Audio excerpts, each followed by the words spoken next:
তো দেখতে পাচ্ছেন গাইস, এগুলা কি? এগুলা কিন্তু তিলের সাথে ধরছে, এগুলা তিলকে পিছিয়ে ধরছে। এগুলা আপনাদের ভাষায় কিভাবে বলেন? এগুলা কিন্তু আলোকনতা বলি আমরা। আসসালামু আলাইকুম, welcome back my new blog. Hello guys, কেমন আছেন সবাই? আশা করি ভালো আছেন। তো আজকে আপনাদের সম্মুখে আবারও এক ভিডিও নিয়ে আসলাম। বাড়ির কি কাজকর্ম আছে সেগুলো আপনাদেরকে দেখানোর চেষ্টা করব। আমার একটা রিকোয়েস্ট, চ্যানেলটা যদি সাবস্ক্রাইব না করে থাকেন তাহলে অবশ্যই চ্যানেলটা সাবস্ক্রাইব করবেন। তো আজকে আমরা গেতেছি ক্ষেত দেখার জন্য। ক্ষেতে দেখি একটু কাজ আছে, তো কাজটা আমরা সরাসরি আসবো। আইসা তো আমরা জুমার নামাজ পড়ার জন্য তৈরি করব। তো তো আমরা এখন খেতে গেতাছি, তো অবশ্যই আসেন।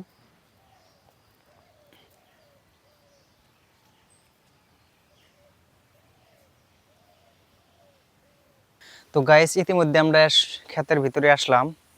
তো দেখতে পাচ্ছেন ক্ষেতে আজকের দিনটা কিন্তু বৃষ্টি বৃষ্টি সিস্টেম, আর আন্ধার হয়ে গেছে, একদম বাতাস চলাইছে।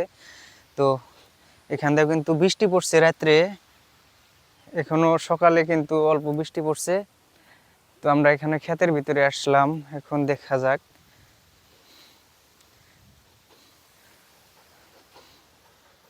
ছাগল গরু যায়, তার জন্য কিন্তু এগুলো বেড়া দেওয়া হয়েছে। এখান দিয়ে কিন্তু যেগুলা এগুলা দেখা হতো, এগুলো এখান দিয়ে মূলা ফেলানো হয়েছে, মরিচ ফেলানো হয়েছে এখান দিয়া। এই জায়গাটাত কিন্তু একটু কপিও ফেলানো হয়ে গেছে, কিন্তু কপিটা অত বড় হয় নাই।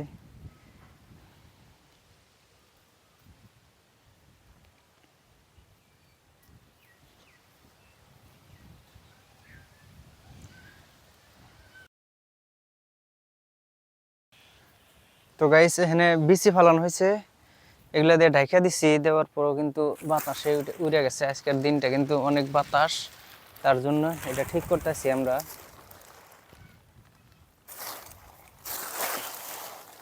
তো দেখতে পাচ্ছেন বাতাসে একদমই হয়ে গেছে। মাটি দিচ্ছি এই জায়গা দিয়ে, তাও কিন্তু উড়ে নিয়ে গেছে।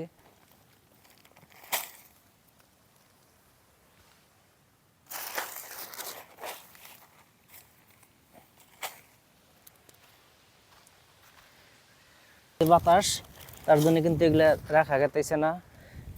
2-3 বার ঢাকা দেওয়ার পরে কিন্তু উড়ে উড়ে গেতেছে। আজকের দিনটা কিন্তু ঠান্ডা ঠান্ডা সাইজ, আর দেখতে পাচ্ছেন একদম মানে ধরে রাখা গেতেছে না। এগুলা আজকে আর ঠিক হবে না, আজকে থিয়া দিলাম। তো দেখতে পাচ্ছেন বাঁশগুলাতে অনেক একদম পুরা বাতাস চালাইছে, তার জন্য কিন্তু এগুলা রাখা গেতেছে না। তো থাক, এটা থিয়া দিলাম, বাতাস যখন কমবো তখন আমরা কিন্তু ঠিক করে দিব। চারা আছে বাগুনের, এগুলা কিন্তু নেড়ানো হয়েছে এখান দিয়ে। এই মরিচের গাছ আছে।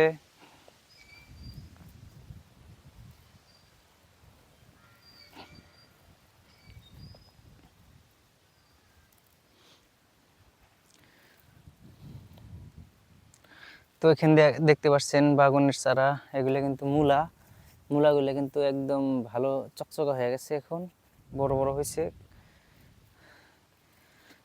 কিছু। এখন তুলে কিন্তু আমাদের খাবার হয়ে গেছে, জৌ হয়েছে। আমরা কিন্তু এগুলো মূলা তুলে তুলে খাই। আর এখান দিয়ে দেখতে পাচ্ছেন বাগুন চারাগুলো কিন্তু অনেক বড় বড় হয়ে গেছে, কিছুদিন পরে বাগুন ধরবো। তো গাছ দেখতে পাচ্ছেন এখানে তিলগুলা কিন্তু বড় বড় হয়ে গেছে, একদম ফুল প্রায় শেষে, গোটা কিন্তু হয়েছে অনেক। দেখতে পাচ্ছেন কি সুন্দর, একদম তিলগুলা কিন্তু অনেক ভালো লাগছে দেখাত।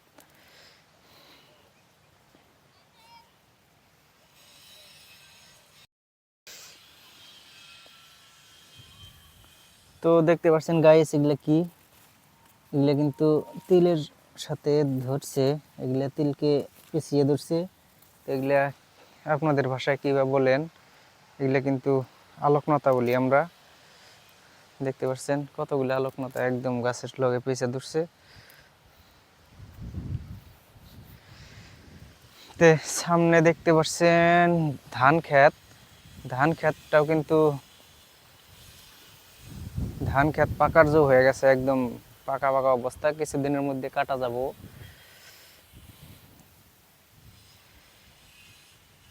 তো গাইস, আমরা এখন ক্ষেত থেকে বাড়িতে গেতেছি, বাড়িতে যাওয়া এখন তো প্রায় জুমার নামাজের টাইম হইলই। তো আমরা এখন গাও গোসল ধুয়ে জুমার নামাজ পড়ার জন্য রেডি হব। তো ইনশাল্লাহ নামাজ টামাজ পড়ে তারপরে আমাদের কি কাজ আছে সেগুলো করব। তো ভিডিওটা ভালো লাগলে অবশ্যই লাইক শেয়ার অবশ্যই করবেন, আর চ্যানেলটা সাবস্ক্রাইব অবশ্যই করবেন।